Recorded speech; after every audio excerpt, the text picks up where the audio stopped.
A computer simulation? Artificial reality? Propaganda through media? Breaking free from the machine? 80s as fudge. Muse are back to guide us through the matrix with simulation theory. Buckle up, bitches. This could be a long one.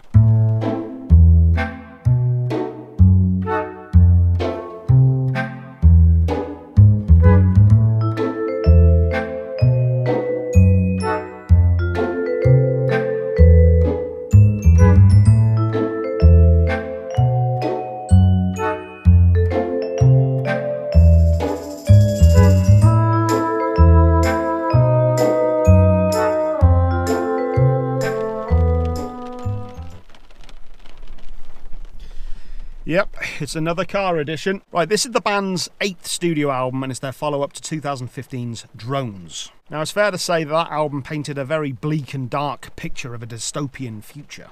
And the subsequent tour that followed that album went a long way to informing what the band would do with this album. Performing these heavy, weighty, dark, emotional songs night after night in arenas that all look the same basically started to take a big toll on the band, both physically and mentally. And as is often the case with a lot of bands, writing an album is often a reaction to the one that preceded it. So it's fair to say that with Simulation Theory, they went for a brighter, more fun concept. So the idea came about that we're all living in an artificial reality. That's a fun and brighter concept. Let's be honest, who hasn't thought that?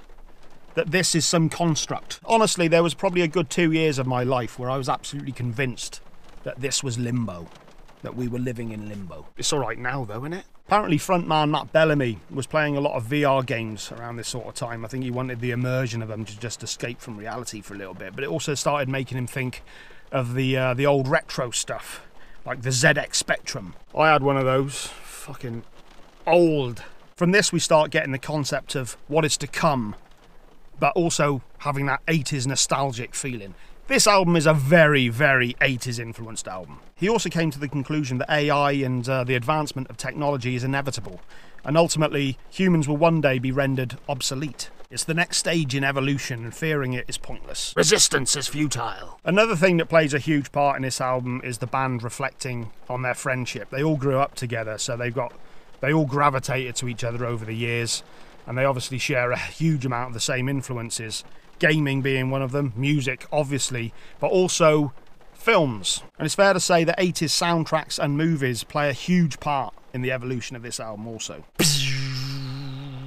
One more thing before we get into the songs, the artwork. Now there is a huge 80s vibe to the artwork, and it was done by Kyle Lambert, who also designed the posters for Stranger Things. 80s really is back in a big way. I think a lot of that's due to people of my age who basically that informed their youth are now in positions of power in Hollywood and the music business, etc. So I guess it's permeated back into that, and also the performers obviously. And you know, it's a real nostalgic trip listening to this album for me. It's well, we'll get into that now. First up, we have Algorithm. Straight out of the gate, we get that classic 80s drum sound, very mechanical, very machine-like, and is soon followed by that 80s swelling bass. No, synth. There is bass though. It has that real retro sci-fi horror vibe. I read in one interview that they highlighted Halloween, The Thing and Nightmare on Elm Street as particular influences on this album. I can see that totally. There's also a great use of classical piano and strings to add a human touch. In this song, our protagonist realises that he's part of a simulation and he wants out. Or her, or whatever noun or pronoun or whatever you need. I'm not judging. Burn like a slave. Churn like a cog. We are caged in simulations. Algorithms evolve. Push us aside and render us obsolete.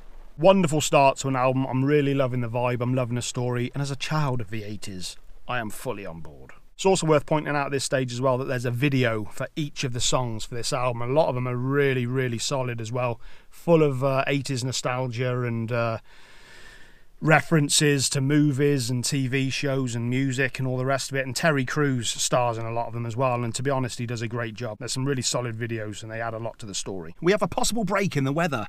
I might have a go at it. Let's do this. No. Next track, The Dark Side. This is another huge 80s sounding song. I thought there were elements of Visage's Fade to Grey very much in this one. There was a guitar section in it as well, though the guitar sounded almost as though it was running through a keyboard. That sounded very reminiscent of the keyboard section in Queen's I Want to Break Free as well. Now, the director of the video, Lance Drake, said of this song, "The dark side is about fear, paranoia, mental illness and depression. Sometimes the dream is a nightmare and grand visions are in fact crumbling illusions. Don't get caught up in the upside down. Keep driving." Bit of a Stranger Things reference there. So I guess the idea of, you know, things get bad and just driving your way through, keep on going. But in the context of the story, I think it's actually somebody who was working their way out of the simulation and has gotten to a point where they actually realise that there are even more simulations beyond. I have lived in darkness for all my life. I've been pursued. You'd be afraid if you could feel my pain. And if you could see the things I am able to see. Break out, let me flee. Break out, set me free. I absolutely loved this song. Absolutely stunning. The video to this one's great as well. Highly recommend you see that. But yeah, just so many great 80s vibes in this, and great song. Next up, we have Pressure. This is the first real guitar-driven track that we've got in the album, and the riff in it, I guess he's using a Digitech whammy pedal, because there's a very strong similarity between this and Jack White when he did Blue Orchid with the white stripes. And we get a brass section as well. Not only that, but the drums and the bass have much more of an organic sound this time around. Some great riffs and more 80s synth on the chorus. Really good. Now, lyrically, I read somewhere that Matt said that this is based on the pressure that the band feel from fans. I don't know whether that's to be a certain way or to write music a certain way, or maybe it's a reference to the Drones tour again, which was very draining on them. But in the context of the story, I think it's becoming wise to the simulation. I'm trapped and my back is against the wall. I see no solution or exit out. I'm grinding it out. No one can see. The pressure's growing exponentially. I'm trying to keep up to speed with you. Your lane changing is oscillating me. A lot of car references, I'm hitting the ground and I'm sprinting. I'm falling behind, now I'm tuning out. Definitely check out the video for this one. Strong Back to the Future theme with all sorts of other characters anyone who grew up in that time is going to recognise as well. Fucking awesome. Next song, Propaganda. Scary. Propaganda, it's not propaganda scary, I was trying to make a... This one had a very strong Prince, and more specifically Kiss vibe, as in Kiss by Prince, not the band. But it also incorporated some dark synth as well, that kind of added a sinister tone to it. Real nice use of slide guitar on the solo, and I think lyrically this one's exploring the idea that propaganda is not too dissimilar to the simulation that we find ourselves in. The propaganda that we're fed through politicians, news outlets and social media kind of informs the way we think and view the world. Much like a simulation, I guess. My God, he's right! Floozy, you got me trapped inside your dark fantasy world. Don't you know you make me woozy? You have me wrapped around your little finger. Not a bad song, but my least favourite so far. Next up, Break It To Me. Nice riff on this one, and definitely a very strong Tom Morello influence. A hint of funk in there as well. And I guess lyrically this is our protagonist just wanting to know the truth. Just tell me the truth, just tell me what's going on. Don't dress it up, but don't beat around the bush. And don't cover it up, don't push it underground. And don't keep it inside, and don't edit and redact. And no dumbing it down. And don't fake it, just break it to me. Break it to me. Break it to me. Some real nice drum and bass from Dom and Chris as well gives this one a real nice groove. I enjoyed this one. Next up, Something Human. This was the first song that Matt showed to the rest of the band, and they loved it immediately. This one was set the tone and everyone was on board, and I just want to quickly read out something that I read in a Kerrang magazine interview that they did recently. That song came out of feeling the burn on tour, when you start to contemplate the nature of reality that we live in and the possibility that it might be a simulation. You start to feel trapped. You get like, I want to know what's on the other side. I want to know what that is. That was Matt. And Dom added, Matt showed us that song and it was very much a reaction to wanting to get off that tour and go home, to get back to reality and feel something real. And that kind of started the ball rolling with wanting to do something a bit lighter in tone. I think this song's a good example of that, actually. I got a real strong Erasure vibe. Erasure, Respect, and U2's Where the Streets Have No Name that I found particularly in this one. Oh, the sun's out. Might be able to go out in a minute. More car references. 10,000 miles left on the road. 500 hours till I'm home. I need something human. Another one with a great video. Next up, Contagion. Contagion. This one had a bit more of an old school Muse sound, and I really enjoyed this one. Great riff. Drums sound great. Bass has that classic heavy Muse tone. Nice keyboards. And a huge anthemic chorus. There's just some I want to read out quickly from a Rolling Stone interview that Matt did.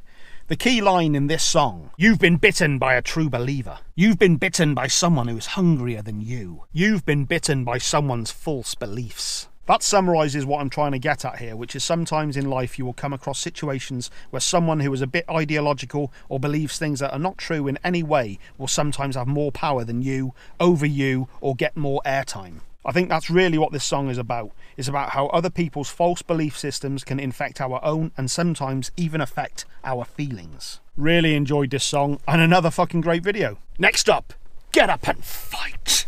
This one had a much more pop-oriented sound, but it did get a little heavier on the choruses. Get up and fight. Get up and fight. I can't do this thing without you. I'm lost in this without you. A song of strength and fighting back against oppressors. And I guess that this one can be meant literally just as much as it can fighting back against the simulation or the creators of the simulation. Next up, Blockades. People wonder what I'm doing. Back into a bit more of that dark synthwave 80s sound on this one again. Very machine-like electronic sounding drums and that real dark synth that brings us back into the simulation. There's also some really nice heavy guitars and some stacked vocals on the choruses that work particularly well, as well as a lot of cool lead guitar work. And this one sees our protagonist trying to break down the walls of the simulation. The truth is that when I am killing in order to survive, I've never felt so alive. I'm always seeking to live and die on the edge. Life is a broken simulation. I'm unable to feel. I'm searching for something that's real. I am always seeking to see what's behind the veil. Trapped in a maze of unseen walls. These blockades must fall. Really enjoyed this one. Next up we have Dig Down.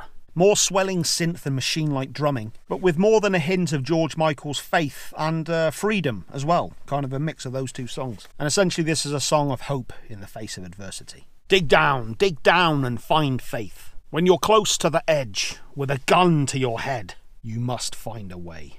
Cool tune, this one. I really like the sentiment in it as well. Again, one of those ones of just...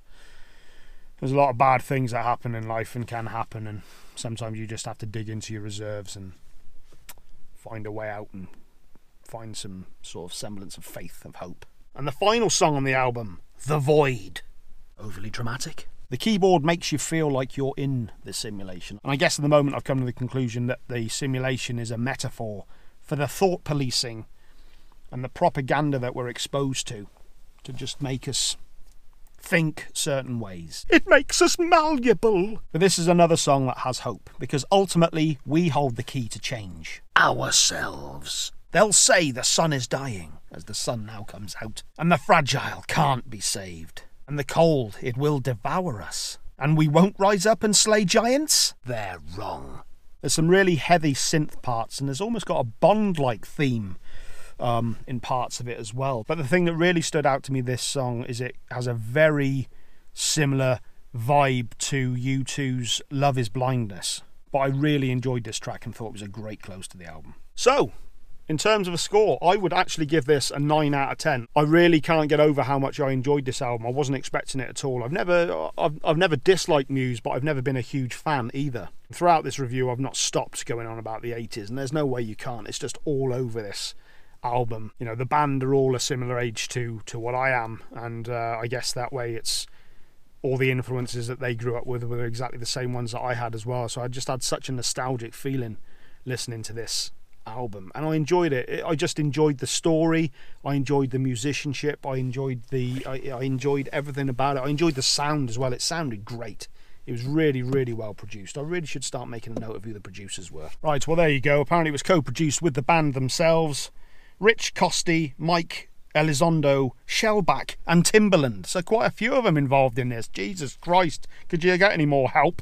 But yeah, I just love the songs, I love the storytelling, and some truly very, very thought-provoking lyrics. Not only that, I highly recommend the videos as well. In fact, to be quite honest, you could quite easily just go on YouTube, try and get a playlist together, but put it in the same order, and you could easily just listen to the album that way, along with the videos, and you're gonna have a really good experience. It's a great way to spend 40 minutes of your time.